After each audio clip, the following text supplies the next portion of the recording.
Starting my speech in 3, 2, 1. Mr. Speaker, ladies and gentlemen, the thing about empowerment is that for it to work in majority of instances, you have to tell people what they don't want to hear.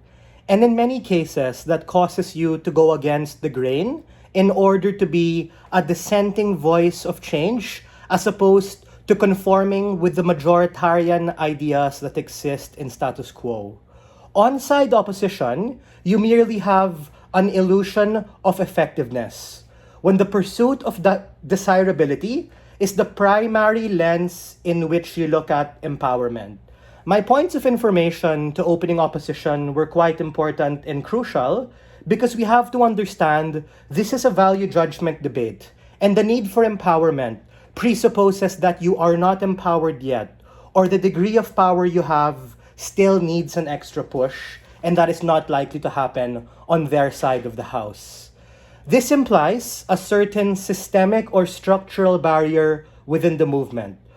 Oppression from the patriarchy, oppression from the conservatives, oppression from minorities and infighting that happen within your particular communities, or as my POI suggested, the ruling voices of the political elites, the famous, and those people who have those voices.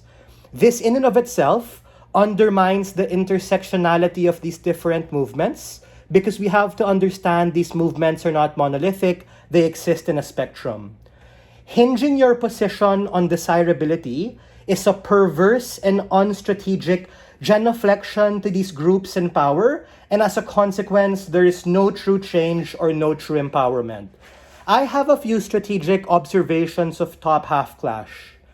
Top half is quite vague. At best, opening government asserts a sacrifice or assassination of your individual identity.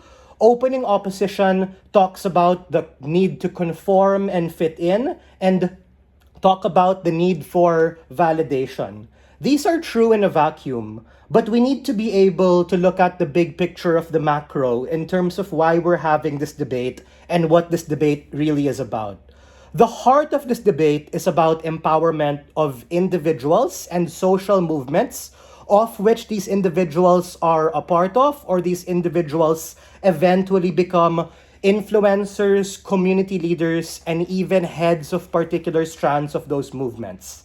At best, opening government is able to talk about why individuality and desirability is important, and at best, opening opposition is correct to say that you can't just stick out like a sore thumb, you also have to be able to stand in.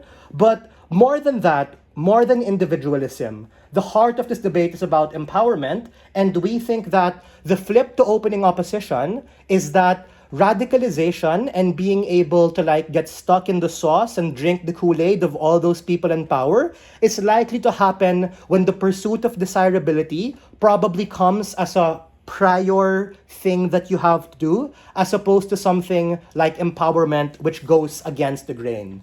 3 winning pushes for us to win coming from closing government, and the heart of our extension is really about empowerment, something opening didn't answer.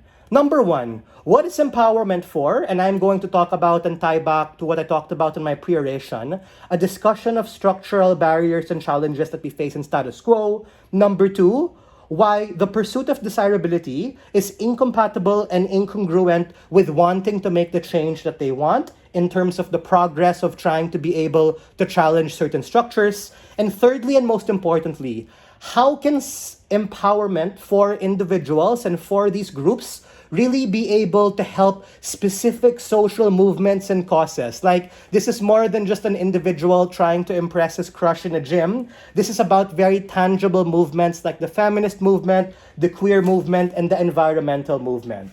First layer of analysis. As my point of information suggested, empowerment is a starting point, but trying to be able to fit in is not enough. Because these movements face very specific problems. The patriarchy or the conservative right for the feminist movement, certain infighting and challenges with intersectionality for the queer movement, or a lack of priority amidst all this shit happening in the world for the environmental movement. Case in point, what's happening with Iran and oil and all of these things. The pursuit of desirability is a genuflection to existing problems and structures and beliefs that is a huge amount of confirmation bias. At the point in which you just genuflect to what these people have said, to the strategies they've forwarded, and an inability to forward your own lobbying point to be able to go against the grain to make the change you want. Number two, even if opposition is to some extent right that no shit, you need to be able to be liked, this is likely to be at best a popularity contest and conformity. True change comes from being able to talk about certain things that people might not want to talk about because it might offend particular people, or these particular people are not sensitive and privy to these particular things. This involves a certain sense of being disliked in order to be able to say potentially controversial but really important things. Like for the feminist movement, hey, I think the radical strand has gone a bit too far in their pursuit of what they want. We need to still preserve the idea of intersectionality. Or talking about the LGBTQIA plus movement and saying like, hey, trans rights, although a newer cause, is still quite important and has gained significantly less traction than the queer movement, or something that we have to be able to prioritize.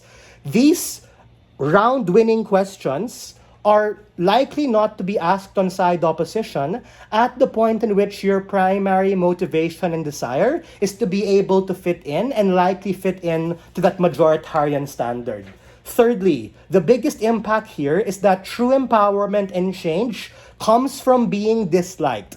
Yes, to some extent, you need social capital, but ironically enough, social capital, especially from centrists and moderates, can come from these quite strong stances. Meaning, if you don't stand for something, you fall for anything and everything that comes your way that actually undermines yourself as a personality and undermines the intersectionality that these movements particularly stand for. Ladies and gentlemen, you need to be able to have the courage to go against the grain, to be disliked, in order to be the change you want to see for yourself and these movements. We are very proud to stand on side proposition. Thank you.